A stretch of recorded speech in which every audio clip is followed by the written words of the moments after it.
Yep. I'm very happy to have you back. And as I said, this is our third conversation, and we're going to have many more. In this episode, we're going to talk about Hulagu Khan. He was the grandson of Genghis Khan, and his military task was to subdue Western Asia and Muslim states, including the Abbasid Caliphate. And unfortunately, in 1258, he captured Baghdad and he destroyed the Baghdad library. What we know about Hulagu Khan? An interesting thing about Telugu is that we don't know very much about his early life. It's mysteriously absent, and I think this is because he wasn't probably doing very much. Yeah, Um, like some he people. was a he was a son of Tolui Khan, Yeah, the fourth son of Chinggis Khan and Berta. And Tolui had a great military reputation, and he was a sort of a hero figure. He died young, lived fast and died young in China, finishing off the Jin Empire in yeah. 1232, 33, around there. He died just before the war was finished off. So he died this sort of hero's death, and he had a number of sons with a very crafty woman named Sorkak Tani Beki.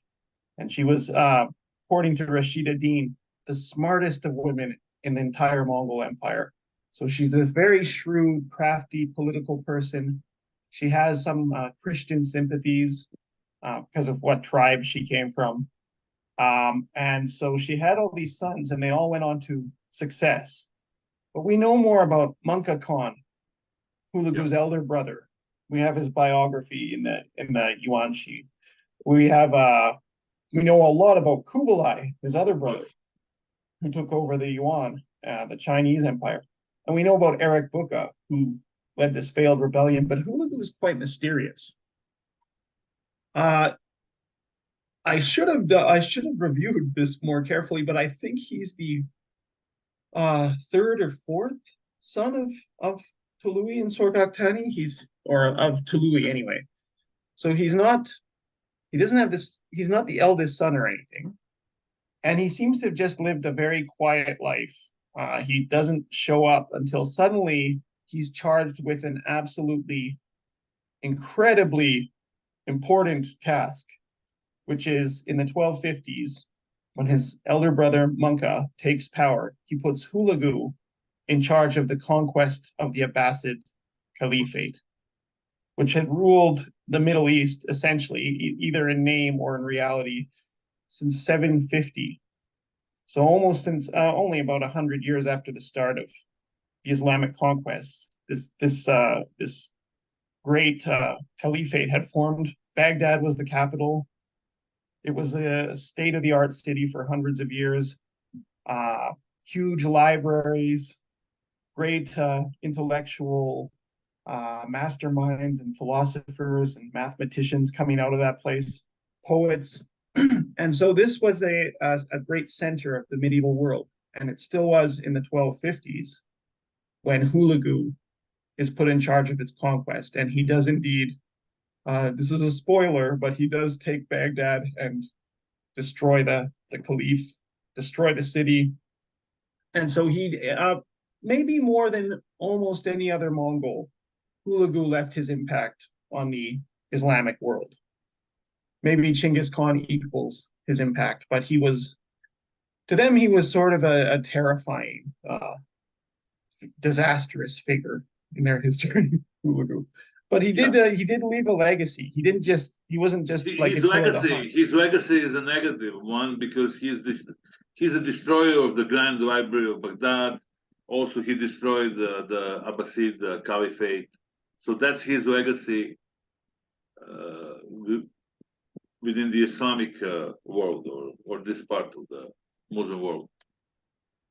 Yeah, he destabilized the region too.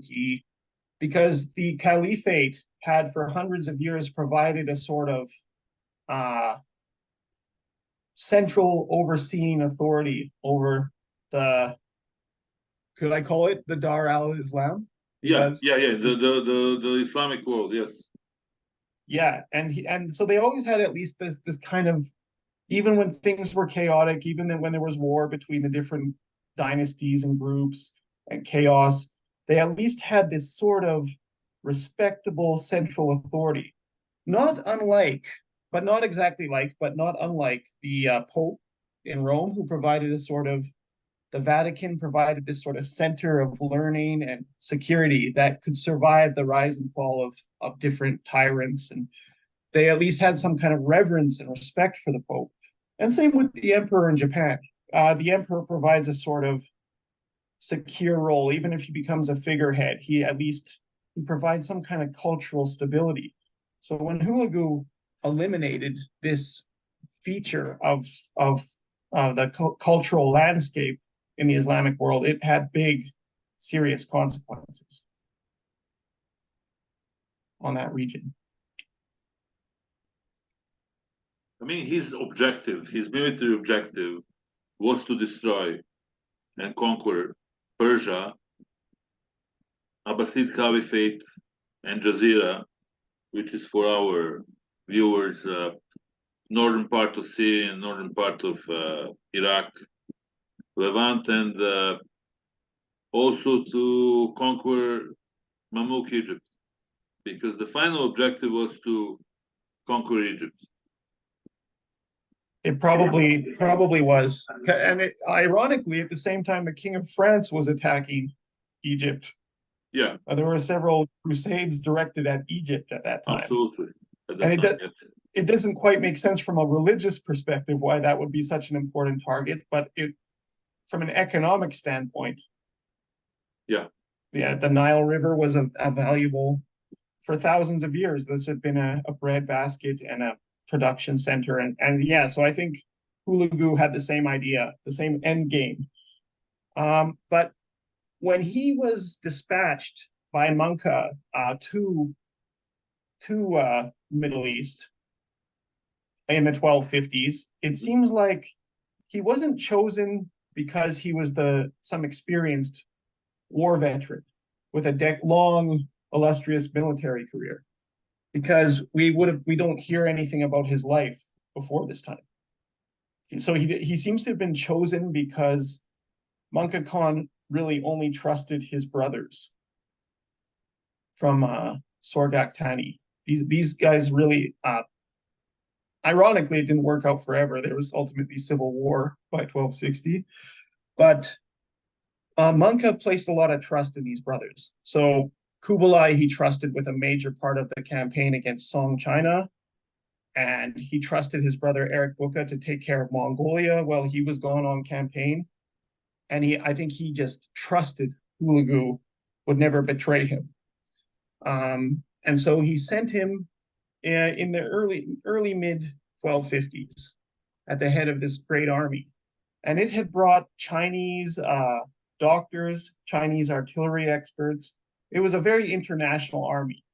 If one just imagines that a bunch of Mongols showed up in Iraq in the 1250s, that's not exactly true. It was a composite army. Like Manka Khan was preparing these giant campaigns to finally finish the conquest of Asia, and by now they were using huge amounts of they had instituted these census programs to collect troops from their conquered states. And so these are composite armies made of all kinds of different troops from all over Asia. And why that matters is because they had brought Chinese siege experts who had different sorts of artillery developed in East Asia and techniques, because Hulagu knew, and everyone knew, that siege warfare was going to be very important in this war. Because by now, people had figured out the best strategy against the Mongols was this defensive warfare, fighting behind city walls and castles. And also you had lots of urban centers in Jazira and Levant at that time. They were well fortified, and Mongols knew that it would take months or maybe years to conquer all of them. Yes, it's very telling. When Hulagu arrived in the Middle East, there was the previous commander there, Baiju Noyan, who was running the conquest of the Middle East since 1242, roughly.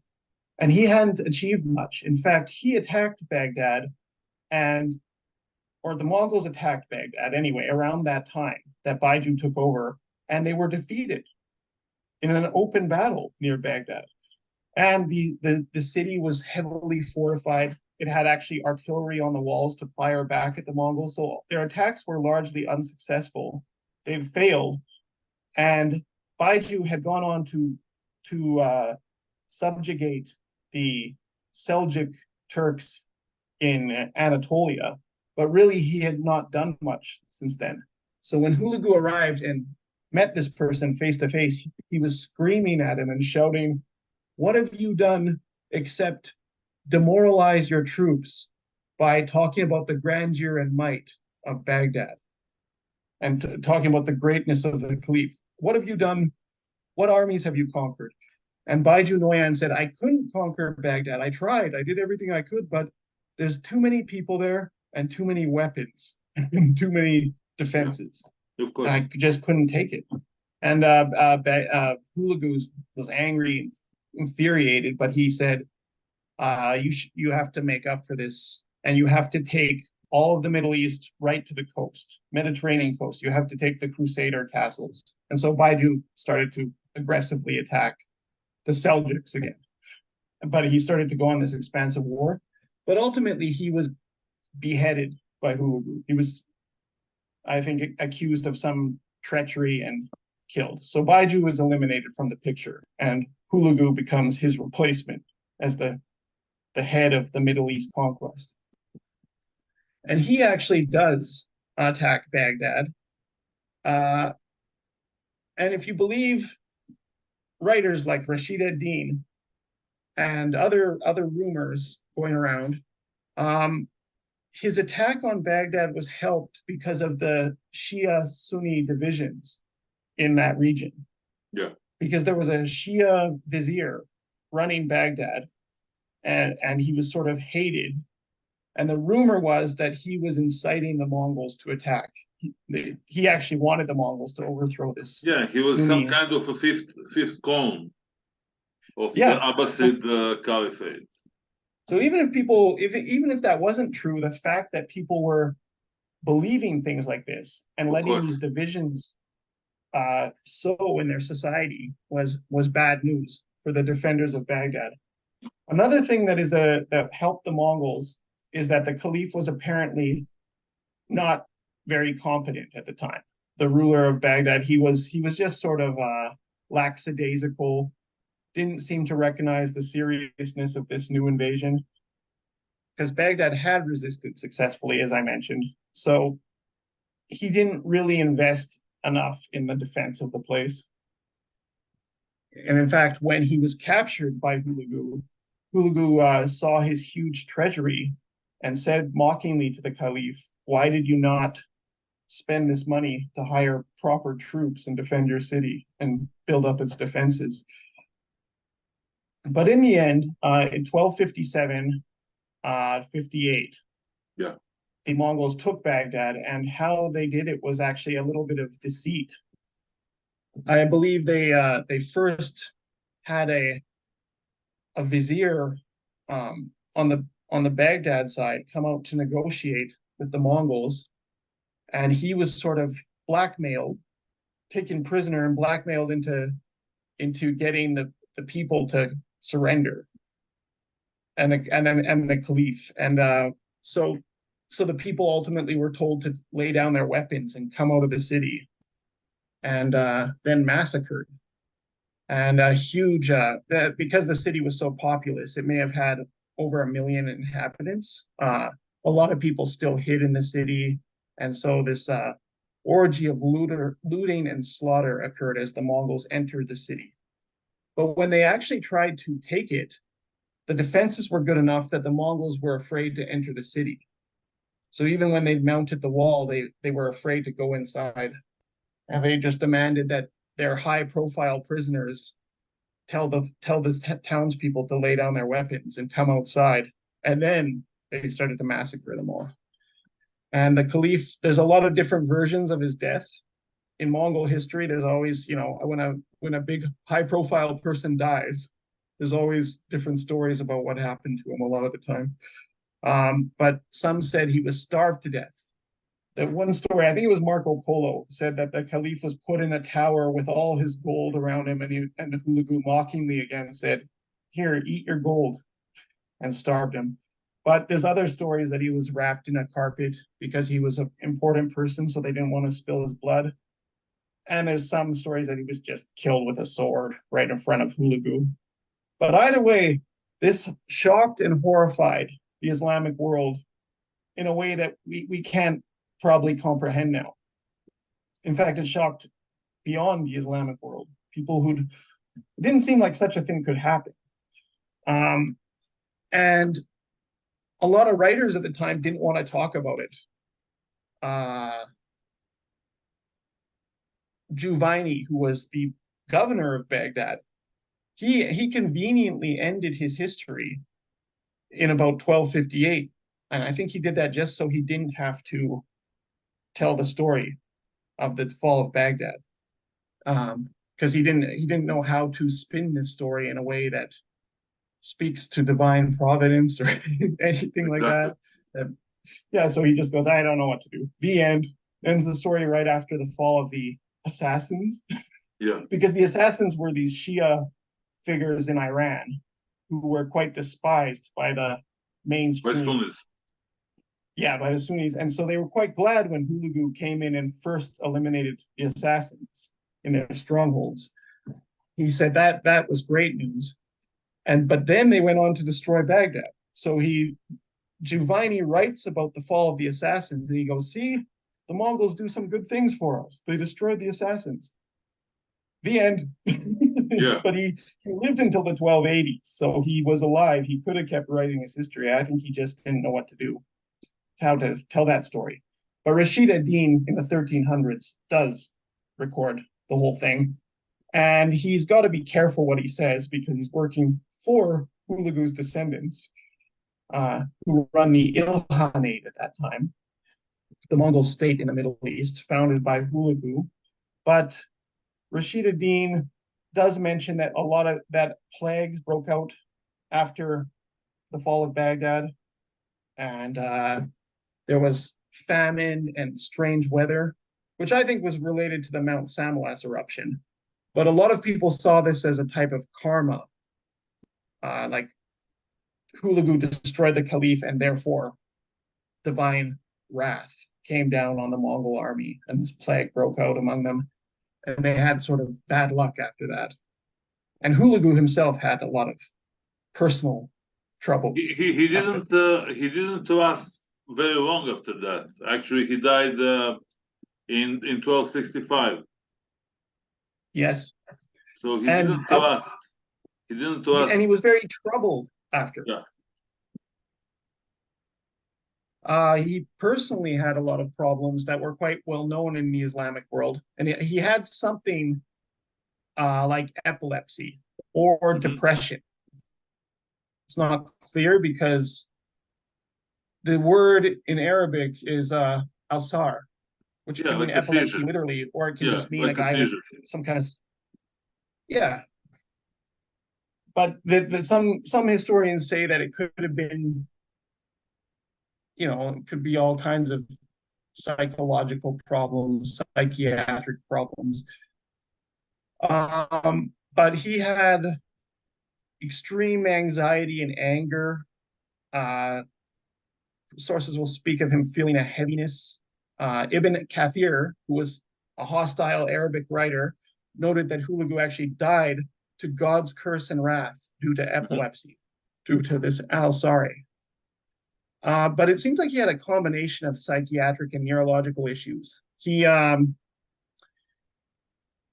There's a writer named Shirazi who wrote a text called basically Mongol news or Mongol information Yeah. in the mid to late 1200s. And he said he talks about Hulagu wringing his hands, grinding his teeth, and moaning for a long time when a vassal betrayed him. And then it says he suffered, quote, a relapse of his ailments and sickness overcame him. He was seized by epilepsy. And of all the kinds of doctors who attended him, none were able to cope, for they did not know a cure. So a lot of sources describe and they don't, and they kind of say that this is divine wrath. This is God's anger on Hulagu for his crime that he committed in Baghdad. But he did definitely. It's not just a propaganda. He had a lot of stress. He had a lot of depression. He'd become kind of incapacitated by depression. Actually, he died at the age of 47, which is relatively, I wouldn't say old age, but people who were professional warriors and who took part in different military campaigns didn't last much longer. Normally, they would die in the battlefield, or they would die from exhaustion and diseases that followed the military campaign. What is interesting also is Ibn Taymiyyah, who I'm going to mention when we finish this session. I'm going to send you another link in a few minutes, because we're running out of time in the first session. So I'm sending you another link. Okay. So we'll stop here.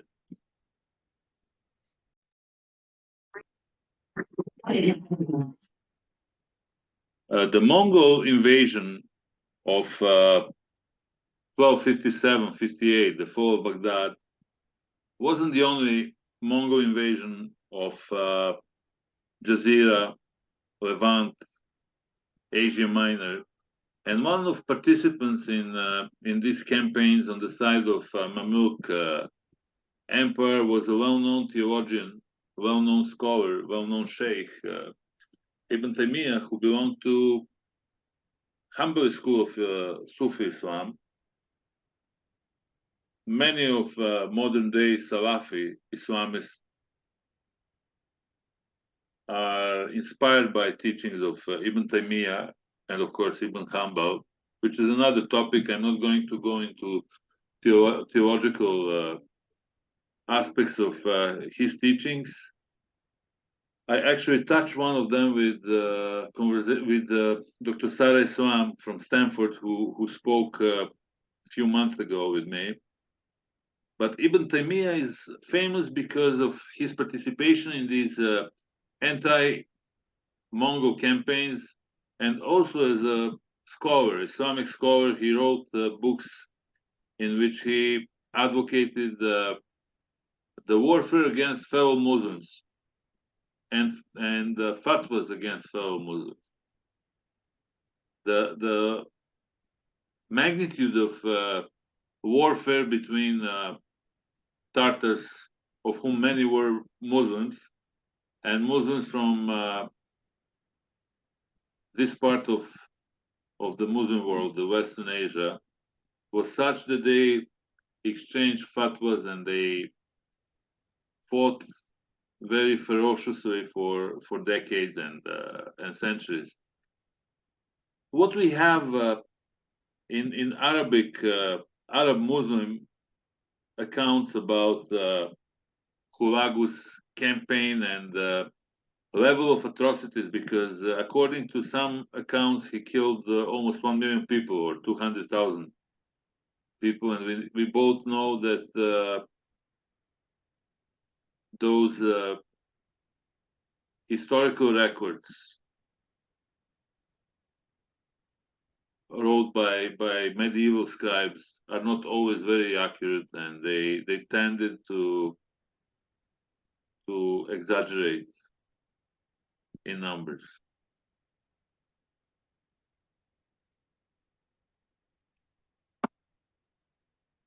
Yes, they do exaggerate, but one caveat I'd say, yes, this is a well-known phenomenon. Medieval writers tend to blow up the numbers of the dead in atrocities. But on the other hand, the Mongols did have a counting system of dead bodies. They had a Mhm. variety. One was to cut off ears. They sometimes did this, and then they sent the ears to Mongolia, Yeah. pickled in like in barrels in vinegar, so that Wow. the government there could count the ears. Hmm. And so they took the. It wasn't just a morbid trophy. It was actually for bureaucratic records. They count the ears and they know how many of the enemy were killed. But another thing they did was there's a lot of these things they did. They would take 1,000 dead and they would line them up, just thousands of dead people. But every 1,000th person would be turned the opposite way of the others. Okay. So they count 1,000 dead, and then the last guy in that 1,000 they would put upside down. So Yeah, that as a because it's rider, easier to count if you yes, turn 1,000 upside down. yeah. So a Mongol rider would ride along the row of dead down the road, and Yeah. every turned upside down guy he counts 1,000. And so the thing is, the Mongols did care about the numbers they killed, and they wanted precise numbers. So the blanket notion that medieval people didn't care about these numbers, they They did actually, care. well, at least the Mongols did. They did care They about how did many care. killed. This Of was course. important details for their logistics, for their decision making. Of So course. if some of these numbers come from the number of people turned upside down, for instance, Hmm. then some that even a non-Mongol could observe possibly, then there some of these records might actually be accurate about numbers of dead Of course. sometimes. But in the first conversation, we said that they were religiously pluralistic and tolerant for medieval standards of pluralism. But on the other hand, we have many accounts of their bestiality, barbarity, atrocities. They made the bulwark of corpses in India and in other places. Of course, it's not only associated with them, but they were known for brutality. So how can we have the more objective perspective of Mongols if on the one hand they were known for their ferocious style of warfare and atrocities after they captured the city and province, while at the same time they were religiously tolerant, so to say. It's the problem with human beings is trying to make sense of them, Yeah. make sense of their behavior. Hmm. I mean, the Abbasid Caliphate was the center of, and Baghdad was the center of the Muslim world, but the commander of its advance guard was a Kipchak. And Yeah, on the Mongol side, there was a Horazm of uh, course. leading the advance guard, and they had a letter exchange. And the Horazm, fighting on the Mongol side, wrote to the Kipchak, "We're of the same race." Of And I course. don't know what their religion was, but it goes to show you how entangled all these identities were. Of You course. have a Muslim governor working with Hulagu in 1257, who's a very important figure in the Abbasids, and he turns over to the Mongols, and Yeah. then they take him prisoner and say, "Tell all your fortresses to surrender," and then they massacre all his people and kill him. But the thing is, if we try to make sense of this, and I once saw a professor read Rashida Dean's introduction to his History of the World, where it talks about these theological concepts like Islam has suffered under the Mongols, but the Mongols are religiously tolerant and they'll be converted to Islam someday, and this will all be worth it, what has happened. And this was written at the time that Ghazan Khan, around 1300, converted to Islam. Yeah. So Rashida Dean and all these scholars of the Islamic world thought, okay, now finally we see the reason that this terrible atrocities were permitted to happen, because ultimately the Mongols will convert to Islam, and then and they'll spread it across the globe. So that's why we had to suffer this. But you can't really make sense of how people act because the Mongols have an agenda. They have different competing agendas that don't make sense. And once in a while, a person can show mercy and turn vicious. And you really see this with the fall of Baghdad. When Hulagu had captured the Caliph, who turned himself over, he was convinced by his viziers that he had to go because they were basically Mongol prisoners, the governors of Baghdad. So Yeah, they were asking the Caliph to come out. They say, Hulagu says, the only thing that will work is that you come out of the city and surrender with your family. So Caliph comes out with 2,000 great people of yeah, the city, and they yeah. get all taken prisoner. But Hulagu 2,000 speaks very, dignitaries, yes. 2,000 yeah, dignitaries. he speaks very kindly at first. Hulagu is very kind to the Caliph, and he's like, "Don't just tell everyone to lay down their weapons. No one's going to get hurt." But ultimately, the Caliph is taken prisoner in the Mongol camp, and he realizes he's going to die. Of And so course, he asks if he can be allowed. He asks Hulagu if he's allowed to go do ablutions, the of course, washing. of course. And Hulagu says, "Yep, you sure can, but you need 5 Mongol guards to watch you." And the Caliph at this point just goes, "I don't want to do my ablutions with a bunch of infidels." Of And course. so Yeah, but he's he broke his word by apprehending Khalifa and killing him. yeah, he did. So that was in Hulagu's campaign. It's often just seen as military might of the Mongols destroyed these states in the Middle Yeah, East, but actually they did a lot of trickery. They lured the Caliph out of the city under promises of safety, and then yeah. they killed him and his entire every Abbasid prince they could find. They just massacred. They wiped out the whole family Dynasty, yeah. because yeah, because as long as there's one left, there's still hope of a caliphate being restored. So the Mongols, even young children, were just massacred. And yet, on the other hand, Hulagu a day earlier allowed the caliph the option to go do ritual ablutions. Of course. So I guess it shows you that just the complex duality of I can't really make sense of why people are the way they are. I can Of just course. observe it. Of course. This is for psychiatrists and psychologists. This is their field. We also have a campaign of Tamerlane, who was a Muslim, but he fought for most of his life with fellow Muslims.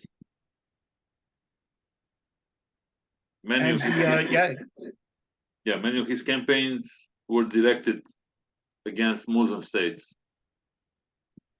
I think in the Mongol attitude, they were pragmatist. They were Mm, often thinking of just how do we achieve our goals by any means necessary, and they were very cynical about other people. They didn't trust their promises.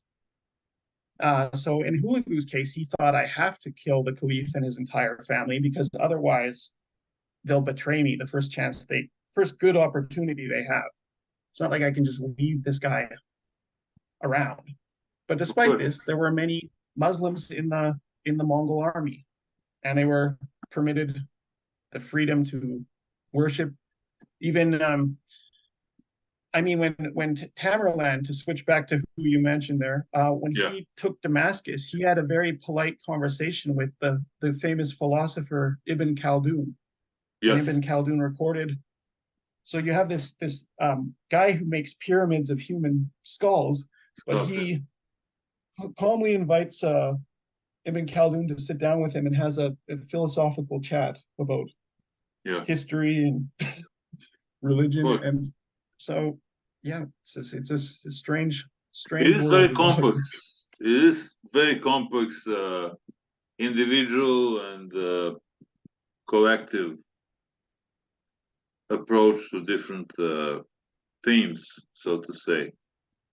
So after collapse of Abbasid Caliphate, what was the next objective, and what happened after the conquest of Baghdad in 1258? So after the fall of Baghdad, first of all, a there's a lot of natural environmental disasters happening, probably related to the volcanic eruption. Yeah. And part of that is epidemics. They actually started in Baghdad. So I don't think this is the Black Death, like was trying to be argued by some scholars recently. It's not the bubonic plague, but some epidemic breaks out in the cramped, besieged city of Baghdad from the water, from dead bodies, contamination, and it spreads into the Mongol army. So that sets them back a bit. They're a little bit uh, slowed down by that, but they start to advance uh, into Western like Iraq, into Eastern Turkey, and they're running against these really tough fortresses now. And so many people have fallen for the Mongol trick of surrendering and being massacred that the news is getting around that you might as well just make a last stand against them because they will betray you. No matter what their promises, they're going to execute you all when you surrender. So the garrisons of cities start to make really strong resistance against the Mongols.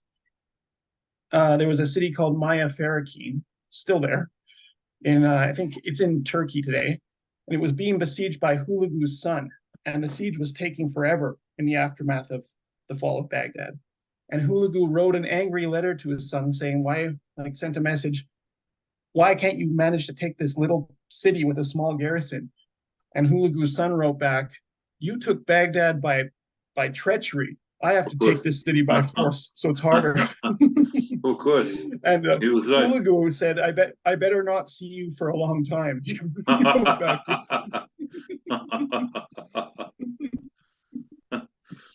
So they were having these military problems, but it was still going pretty well. And their main target was the Mamelukes of Syria and Egypt. Yes. This was the great power, the next great power, really the last one left. And so they were sweeping into Syria successfully. And the Mamluks were afraid. People didn't have a good track record of resisting the Mongols, but they made a kind of courageous decision to head out and fight the Mongols in the open battlefield. And interestingly, the big battle where the Mongols finally were openly defeated and the whole world kind of was watching was at Ain Jalut in today's Israel. Exactly. But that means the spring of Goliath. Yes. Ain Jalut is the spring of Goliath. And you have almost this David and Goliath battle all over again happening at the site. Exactly. Because, the Mongols seemed like this unstoppable juggernaut, but they had actually just left a small vanguard army under Ketbuka to fight this battle, and Hulagu had pulled back for some reason. Historians have explained it that he heard about the death of Munka Khan, who died in 1259, so he had to go back to Mongolia, but Hulagu never did go back to Mongolia. So his own explanation for why he took the main army and left Syria was that it was just their custom to go back to Azerbaijan, where there's the huge plain of Mugan, and that's where the Mongols can feed their horses back up and rest for the coming campaigns. So that's their headquarters. But either way, he took the main army and left, and Ketbuga just had a small army, maybe 20 or 30,000 men. And the Mamluks rushed at this army, fought at the Spring of Goliath, and it was a close battle. It was actually well fought by both sides. Ketbuga was an experienced commander. But finally, the Mongols just collapsed and retreat set in. There were Mongols hiding in the reed bushes in the marshes, and the Mamluks lit it on fire. They captured Ketbuka personally and executed him on the battlefield. And so this moment was like in sports history where a great dynasty team like the Philadelphia Flyers in the 1970s in the National Hockey League, they were these bullies, they were unstoppable, they won a few Stanley Cups, but other teams copied them and finally defeated them. And that's just an analogy, because the Mamelukes who finally defeated the Mongols were a lot like them. Their army was composed of Kipchak nomads who'd been sold into slavery during all the chaos caused by the Mongol conquests in the Kipchak steppe. These people were taken and bought as slaves in Egypt, and raised as a professional army. They had some of the nomad tactics. And so when the Mongols finally lost the Battle of Ain Jalut, which greatly depressed Hulagu, launched him on his path to obsession with vengeance and his anxiety and epilepsy and psychiatric problems. But as that army was defeated, Islamic writer famously wrote, "An evil can only be defeated by its own kind." Something like this. That a sickness gets defeated by a similar sickness. By worse sickness. Yeah, Angelud is part of modern day Israel. It's part of so-called historical Palestine. It's in the coastal part of Palestine, and it was a turning point for Mongol invasions in 13th century. Mongol invasion of the Middle East, and it happened in 1260. So Yes. 2 years after the fall of Baghdad, they were defeated by Mamluks. And the Mamluks basically proved it wasn't an accident because they went on to fight many more battles with the Mongols. I don't know if I want to, maybe we can save this topic for another chat, so I don't want to tell the whole story, but basically the Mamluks showed that it wasn't just a lucky accident that they won No. in Ain Jalut. It wasn't. Yeah. Yeah, we can talk about And I think that in another chat. Yeah, but this moment of 1260 Ain Jalut, it does probably affect the Mongols' confidence in themselves because they too have lost the feeling of their own invincibility. And at that moment also the Mongol Empire broke apart. So the combination set the Mongols on a different stage in their history. Of course. They were no longer the invincible unified empire. They start to become something else. They became fragmented empire or fragmented states, so to say. Do you want to add something for today's conversation? I guess the last thing I'd say is that we often imagine that the Mongols just took their targets and achieved their conquest through pure force and strength and tactics and battles. But this is not actually true. And if one reads the primary sources about the fall of Baghdad, it will be clear that, of course, they had to be strong militarily at all to even attempt such a thing. But a lot of their achievements, including against Baghdad, but also against the Ismaili assassins in 1256 to 1258. These great successes they achieved were often a combination of military attacks and force, and then deception, negotiations, trickery. Treachery. It's treachery. Treachery, yeah. Combination of military conquest and treachery. They fought so dirty and were so deceptive that people who survived, who were still alive, were catching on to their tricks and realizing that there's no option but to fight back because you can't trust their word. For some people, it worked out. They submitted quickly. The Mongols took them into their army, integrated them, and they actually went on to illustrious, successful careers, like that Khwarazm general who was leading a major force in the attack on Baghdad. But for a lot of people, they surrendered, they were promised safety, and then they were killed anyway. Some of this could even happen because shamans read the omens and said, this guy will not remain loyal. A city in China was destroyed just because the shamans' turtles kept splashing around in pools they were placed in bowls. Of course. And so the shaman said, you got to kill everyone in the city. The turtles keep moving, so you have no choice. They relied on fortune tellers and stuff like this, and if those fortune tellers said, or astrologers said, this city will not remain loyal, then it would be destroyed even if the people were promised safety. And so I just think it's helpful to look at the case of Baghdad as an example of the combined use of force and sort of a treacherous form of negotiations to achieve the Mongols' goals. Thank you so much, and we're going to talk very soon. Of course, when you have time, I'm not going to impose my schedule. Actually, I think in next 2-3 weeks or a couple of months, things are going to be very dynamic, but it's not going to prevent me from organizing this kind of conversations. We'll keep in touch. We'll keep in touch, and I wish you a pleasant weekend. Of course, you still have 1 or 2 working days during the week, but we'll stay in touch. Yes.